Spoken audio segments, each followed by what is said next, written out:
안녕하십니까, 문틀란TV입니다. MBC의 윤석열 측근 검사장과 채널A 유착 의혹 관련한 제보를 한 지모라는 자가 금융사기로 복역한 바가 있는 전과자로 드러나 MBC의 이번 보도의 신뢰성에 의문이 확산되는 등 파장이 커지고 있습니다. 또한 지모 씨의 제보 파문 관련해 그 주변에 유시민과 친조국 세력이 등장하고 있어 또 다른 파장이 예상됩니다.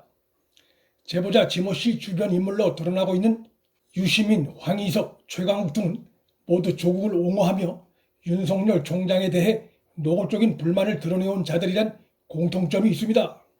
3일자 조선일보 보도에 의하면 제보자 지 씨는 횡령 사기 복역 전과자이며 평소 자신의 페이스북과 친여 성향 매체에 출연해 윤석열 검찰을 비난하고 조국과 정경심을 옹호해온 현 정권 골수 지지자로 드러났습니다.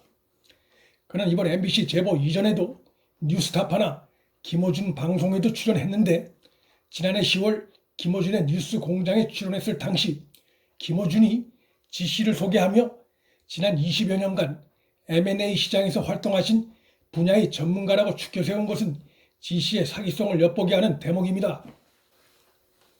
김어준이 지 씨의 사기 전과를 알면서도 이러한 소개 멘트를 했다면 그도 같은 유형의 인물로 비난받을 수 있습니다. 특히 지 씨는 페이스북에서 자신의 성을 바꿔 이모라는 가명으로 활동하며 자신이 대단한 정보력을 소유한 양 사람들을 현혹시키는 수법을 사용하는 것도 드러났습니다. 예를 들면 자신의 제보에 의한 MBC 보도 하루 전날 내일 MBC 뉴스데스크를 보라는 신의 메시지가 꿈에 크크라는 글을 올리거나 KBS 라디오와 익명으로 전화 인터뷰를 해놓고 KBS 라디오에 채널A 기자를 만났던 당사자가 출연했는데 채널A 간부들도 개입된 정황이 대박이라고 쓰는 식입니다. 익명의 제보자 입장으로 방송에서 자신이 언급한 내용들을 페이스북에서 또 다른 가명으로 자화자찬하는 식입니다. 그가 각종 인터뷰에서 스스로를 제보자 X로 칭해온 것은 자신의 전과 등 신원이 노출되는 것을 차단하려는 의도로 보입니다.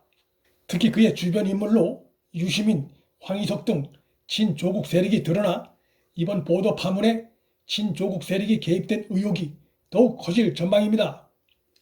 지난달 31일 MBC의 첫 보도가 나가기 일주일 전인 24일 지 씨는 페이스북에 이번 주말에는 유시민 작가한테 쇠주 한 잔 사라고 할 겁니다. 왜 사야 되는지 금요일쯤은 모두가 알게 될걸요? 크크라고 썼는데 이것은 그와 유시민과의 밀접한 관계를 시사하는 것이기도 합니다. 유시민과 평소 연락도 하며 잘 알고 지내는 사이가 아니면 이런 글을 남기기 쉽지 않습니다.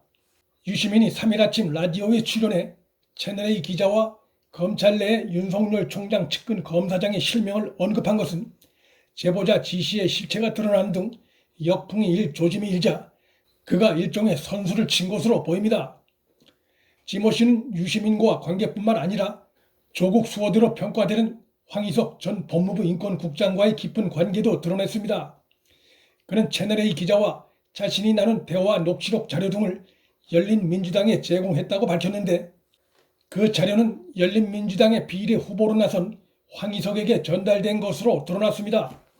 황희석은 지 씨가 열린민주당에 자료를 제공했다고 밝힌 후 2일 페이스북에 지모 씨로부터 자료 일체를 제공받았고 상황 전부에 대해 소상하게 설명을 들었다라고 시인했습니다. 황희석은 이날 페이스북에 MBC가 이 문제를 취재하고 계속 보도를 하고 있으므로 그 취재와 보도를 존중하는 것이 도리라고 생각해 MBC 보도에 뒤따라가고 있다고 밝혀 그가 제보자 지 씨와 MBC와의 밀착 상황까지도 파악하고 있었음을 보여줍니다. 최강욱 전 비서관도 마찬가지입니다. 그는 MBC 첫 보도가 나온 지 불과 4분 만에 자신의 페이스북에 MBC 뉴스데스크가 검찰과 언론의 유착을 알리는 대특종을 했다고 단언하며 빨대는 단 한 곳이다. 누군지 다 아시는 바로 그놈이라고 썼습니다. 보도가 나온 지 4분 만에 기다렸다는 듯이 글을 올린 것으로 봐서 그도 제보와 보도가 이루어지는 과정을 사전에 알고 있었던 정황입니다. 이번 사태에 관련한 전반적인 상황을 종합적으로 감안할 때 지 씨는 처음부터 윤석열 검찰총장을 흔들기 위한 목적으로 감옥에 있던 이철 전 대표와 접촉을 시도하던 채널A 기자의 접근에 윤석열 최측근 검사장과 기자의 유착 의혹을 MBC에 제공한 것 아니냐는 의혹이 제기될 수 있는 상황입니다. 채널A 설명에 의하면 이철 전 대표의 지인을 자칭한 지씨가 채널A 기자에게 먼저 접근해 온 것으로 나타났습니다. 진중권 전 교수가 사회적 흉기라고까지 비판한 MBC의 윤석열 총장 겨냥 보도 파문 사태는 반성을 모르는 현 정권 내 조국의 수호 세력들이 조국 부활을 노려 윤석열 총장을 흠집내려다 사태의 전모가 하나씩 드러나면서 오히려 그들이 코너로 몰리고 있는 상황이 되어가고 있습니다. 이번 사태는 다가오는 4.15 총선에서 국민이 현 정권을 심판해야 할 또 하나의 중요한 이유를 제공한 것으로 보입니다. 문틀란TV 여기서 마칩니다. 구독과 좋아요, 방송 공유는 방송 제작에 큰 힘이 됩니다. 시청해 주셔서 감사합니다.